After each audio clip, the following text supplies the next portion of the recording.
Saudações, meu caro amigo, aluno, internauta, vestibulando. É uma satisfação mais uma vez estar aqui. Eu, Jussier Lacerda, professor de Sociologia. Nessa nossa videoaula de hoje, iremos trabalhar o pensamento de um dos maiores filósofos e sociólogos da humanidade. Ele, Karl Marx.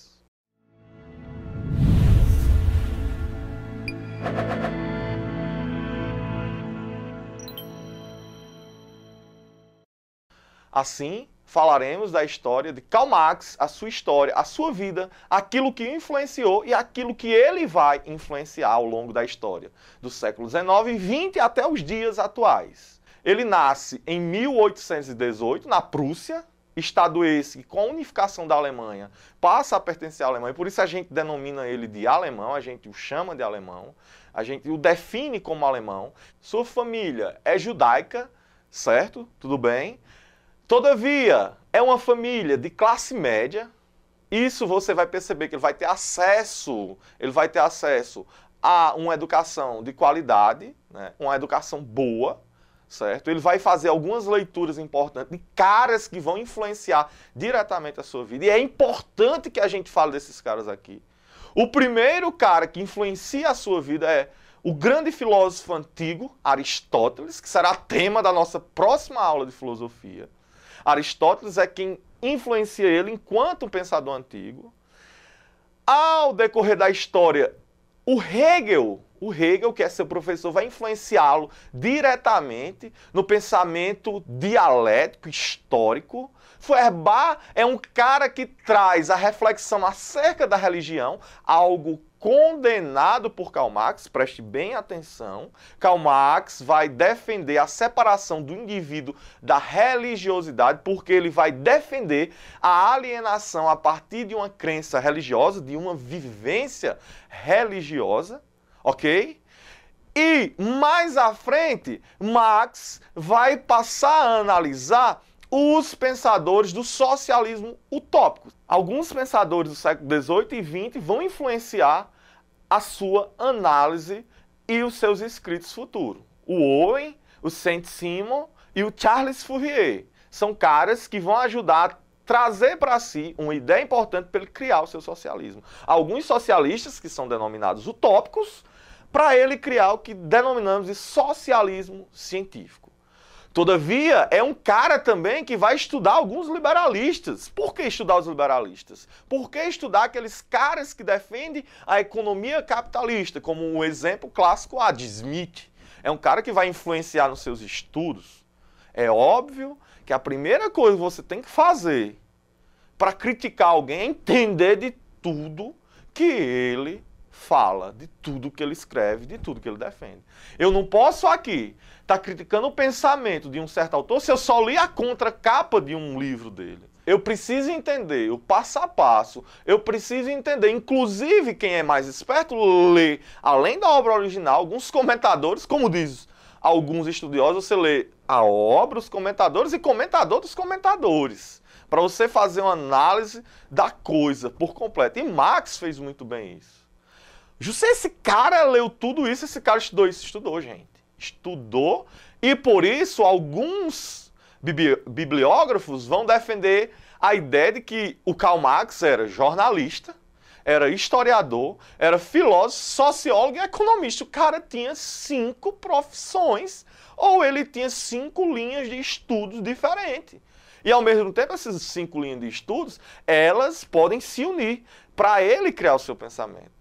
Todavia, nós temos que entender que o que nos interessa aqui é a construção do pensamento sociológico marxista, que será o pensamento trabalhado em linhas gerais aqui nessa aula. Ok?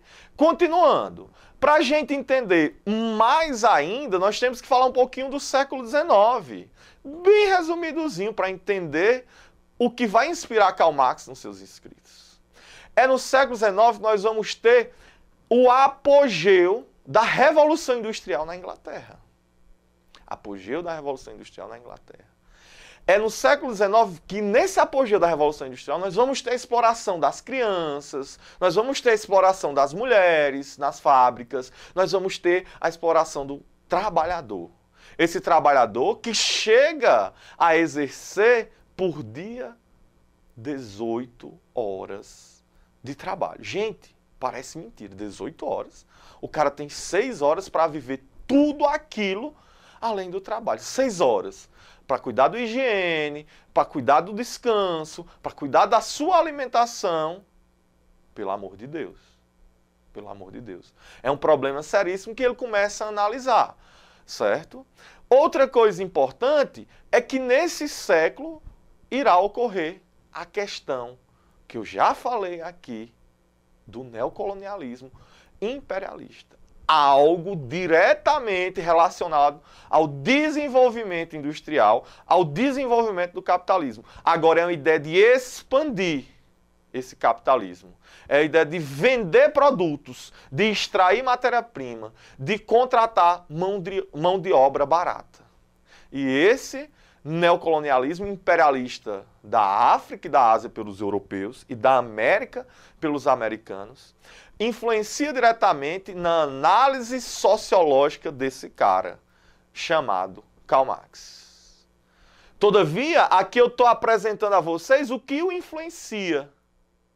Agora, eu vou mostrar a vocês o que ele vai influenciar, a partir dessa análise e dos escritos dele. É Karl Marx, gente, para a gente fazer essa junção histórica, que vai influenciar algumas manifestações, alguns movimentos do século XIX e do século XX. Perceba o seguinte, quando Marx escreve o Manifesto Comunista, em 1848, é algo muito importante você linkar 1848 com a Primavera dos Povos, 1848. Né? A luta da população europeia, influenciada pela burguesia, contra a política absolutista, contra a ideia de absolutismo. Aquilo que tinha retornado com a queda de Napoleão em 1815, pós-Congresso de Viena e defendido pela Santa Aliança. Em 1848, Marx lança o Manifesto Comunista, e nesse mesmo período nós vamos ter a Primavera dos Povos na Europa. Tudo bem? Continuando. É um século, na segunda metade desse século, várias coisas importantes vão acontecer. Algumas por sua influência, outras pela influência do capitalismo, como, por exemplo, a unificação da própria Alemanha e da Itália. Mas é a partir do século XX que nós vamos ter a vivência de uma ideia de Marx, após o seu falecimento, na praxis. Quais são os movimentos da história que a gente analisa como importante para a ideia do socialismo científico se efetivar? Bem básicozinho aqui. Dá para entender algumas de ordem geral, do mundo, do globo, e outras do Brasil. Vamos lá. Revolução Russa de 1917. Toda ela inspirada nas ideias marxistas, né? A Revolução Cubana, a Revolução Chinesa, né? A Guerra Fria, são movimentos da história geral que a gente entende, da história global, que a gente entende como influência de Karl Marx. Brasil, Jussi, o que é que nós temos? Brasil. Ora, se você pensar rapidinho, 1917 no Brasil, quando estava ocorrendo a Revolução Russa, nós vamos ter as primeiras greves gerais no Brasil. O anarcossindicalismo tem esse vínculo com o pensamento marxista, certo? É ali na década de 20 e até mesmo na década de 30 que nós vamos ter a coluna Prestes. Nós temos que lembrar aí da figura de Luiz Carlos Prestes. E na literatura a gente vai lembrar um pouquinho do filme Olga, né? É muito importante lembrar de Olga, que faz essa relação do comunismo soviético, que bate de frente com a Alemanha, ela ser uma Alemanha, Judéia e tudo mais, né? E vem vivenciar um pouco da sua história no Brasil, defender Luiz Carlos Prestes, e acaba tendo um romance com ela, tendo uma filha com ele, né? Em seguida, nós vamos ter aí a reconstrução dos partidos políticos, depois da ditadura de Vargas ser rompida, nós vamos ter a reinvenção do PCB. Lá na ditadura militar, nós vamos ter a separação entre PCB e PCdoB, tendo eles uma linha marxista, só que essa linha marxista fragmentada. O próprio PT, ele vai beber em Karl Marx, é importante saber disso, certo? Muito importante. Por isso que o PT tem essa linha de socialismo, tudo bem? Só que um socialismo tranquilo, costumo dizer um socialismo light, como alguns já defenderam um socialismo cor-de-rosa, certo? Pela necessidade do momento histórico, mas, de fato, tem uma ideia socialista. Olhe lá, a gente não pode fazer essa crítica, né? Uma coisa que eu estou defendendo aqui já, a educação, o ensino, os cursos de história, geografia, filosofia, ciências sociais e políticas, todos, em sua maioria, quando alguns são fechados e reabertos por ditadura militar no Brasil, eles vêm com a linha marxista. É a predominante. Ok? Nossa formação predominantemente é marxista. Aquilo já está incutido dentro desses cursos, dentro dessa formação. Então aí eu apresentei um arcabouço histórico daquilo que influencia Karl Marx, daquilo que Karl Marx vai influenciar ao longo da história. Ok? Agora nessa segunda parte a gente vai falar diretamente das ideias sociológicas do grande Karl Marx. E para falar de Karl Marx, a gente já tem que apresentar 5 características importantes, que aqui vos apresentarei no passo a passo, certo? A primeira característica que a gente tem que falar é a questão do trabalho.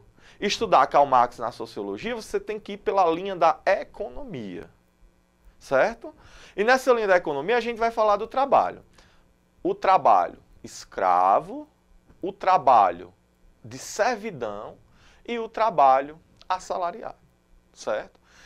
Nessa ideia, Marx pega a história para análise e faz um percurso na história analisando cada uma dessas fases. E ele pega a maior parte da história, que chega a aproximadamente 99% da história, o comunismo primitivo. Veja só, o comunismo primitivo. O mundo, 99% da sua história viveu o comunismo. Aqueles que criticam o comunismo, aqueles que criticam as ideias socialistas, esquecem dessa construção, certo?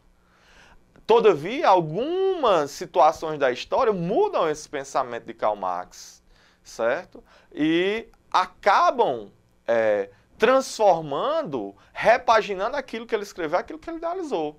Como assim, Jussi? Volta ao assunto, comunismo primitivista. A pré-história, na pré-história, as comunidades viviam uma ideia de coletivismo. A própria Grécia Antiga, ela nasce no período pré-homérico, uma sociedade gentílica com características coletivistas, gente. Meu caro internauta, isso é importante para você entender. E como é esse primitivismo coletivista? Simples, o nome já está dizendo. Havia uma separação do trabalho na ordem de homens e mulheres e crianças, cada um com sua parte a fazer. Todavia, quando juntava-se o todo, era dividido na sua devida proporção. Isso é comunismo coletivista.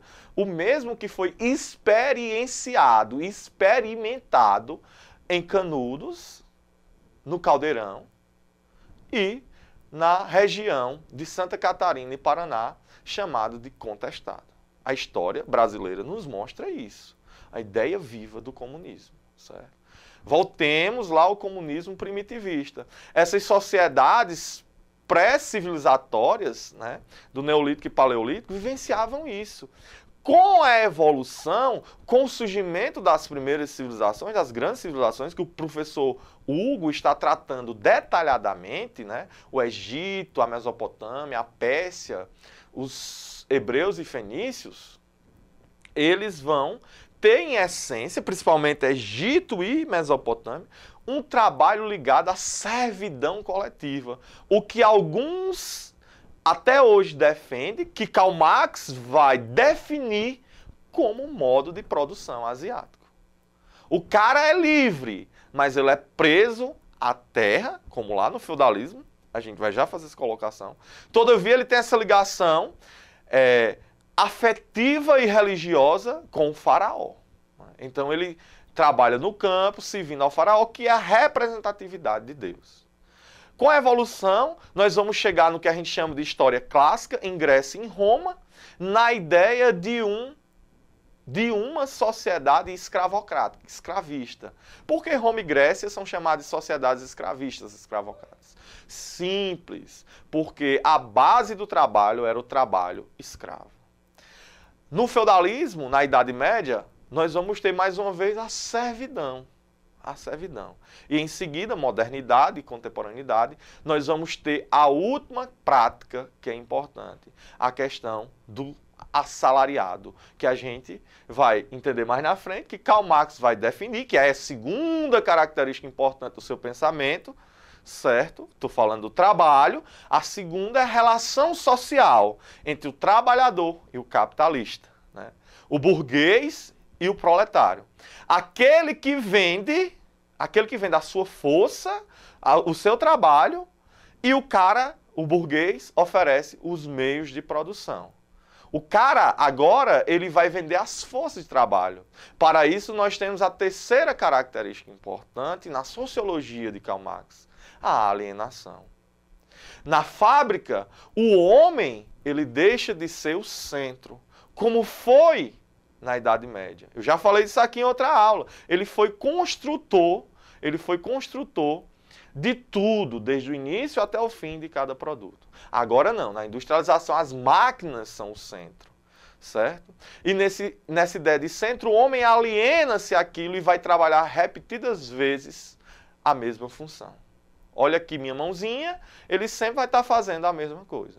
Numa loja, numa indústria, ele vai pegar a chinela e passar, né? Essa questão da alienação, ela deixa o ser humano como um produto qualquer, ele desumaniza, certo? E ele torna-se alienado às máquinas, ok?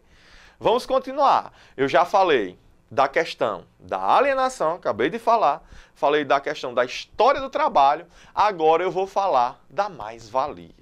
E é aí, para Marx, onde está o segredo da exploração dos capitalistas para com os trabalhadores. E o que seria, Jussi, essa mais-valia?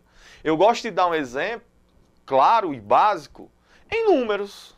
Tu imagina que o cara hoje ele trabalha cerca de 8 horas diárias, certo? 8 horas por dia.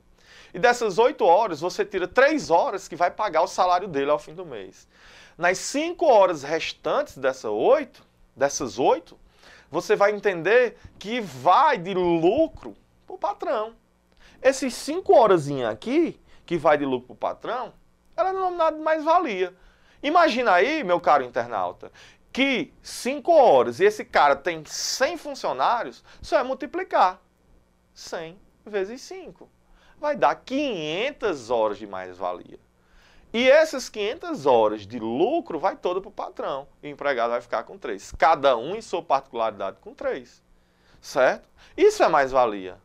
Isso é mais-valia. Eu adoro esse exemplo. Essa mais-valia ela tem 2 características. A mais-valia absoluta e a mais-valia relativa. Em essência, a primeira se caracteriza pela ampliação da jornada de trabalho. Se você amplia a jornada de trabalho, você vai ampliar o seu lucro. Ou então você desenvolve, você aumenta as máquinas, o meio de produção, a produção vai aumentar. Então você está aumentando o lucro do patrão e, mais uma vez, o trabalhador fica basicamente com o que lhe resta de suas 3 horinhas para pagar o seu salário. Por isso, Karl Marx vai chamar os proletários do mundo a unir-se. Proletários de todo mundo, univos, dizia ele. Façamos a revolução do proletário. Dominemos as fábricas, dividam os lucros entre si. Isso é a ideia de comunismo, a divisão do lucro entre si. Analise isso friamente, tranquilamente. Todavia, nós estamos num mundo de essência capitalista, de ganância, de individualismo. Isso é muito difícil de acontecer, essa análise. Quando o professor ele trabalha esse tema, parece que ele está falando de algo que ele acha lindo, que é encantador, mas que o aluno ainda chega a gostar, mas na prática isso não se efetiva e nós nos tornamos verdadeiros utópicos na praxis. Como assim utópicos na praxis? A gente sonha aqui dando uma aula, só que nós estamos praticando essa aula, estamos vivenciando e formando indivíduos, mas aquilo ali não serve de nada.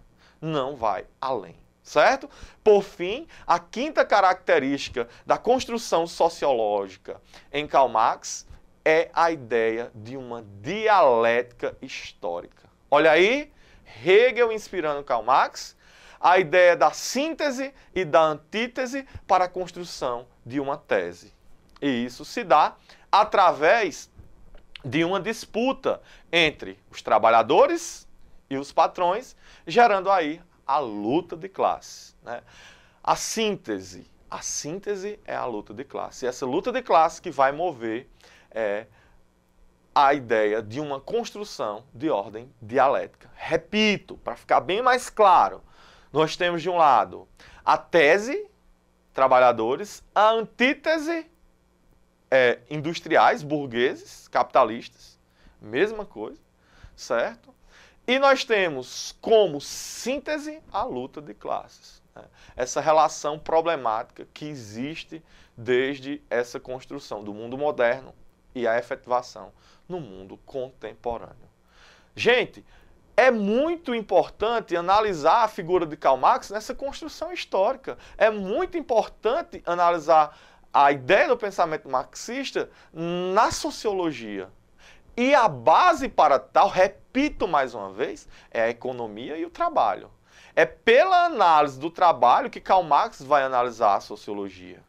Essa sociologia dividida em duas classes padrões, trabalhadores e burgueses, que vivem em conflito cotidianamente, que nunca chegará a uma paz solucionável. Ninguém vai ter o que sempre quer. Os burgueses querendo mais riqueza e os trabalhadores querendo melhorar. Só que você tem que entender que os trabalhadores são maioria, os burgueses minoria. Só que na maioria das vezes os burgueses são unidos e os trabalhadores são desunidos. Isso é um grande problema das classes trabalhadoras no mundo.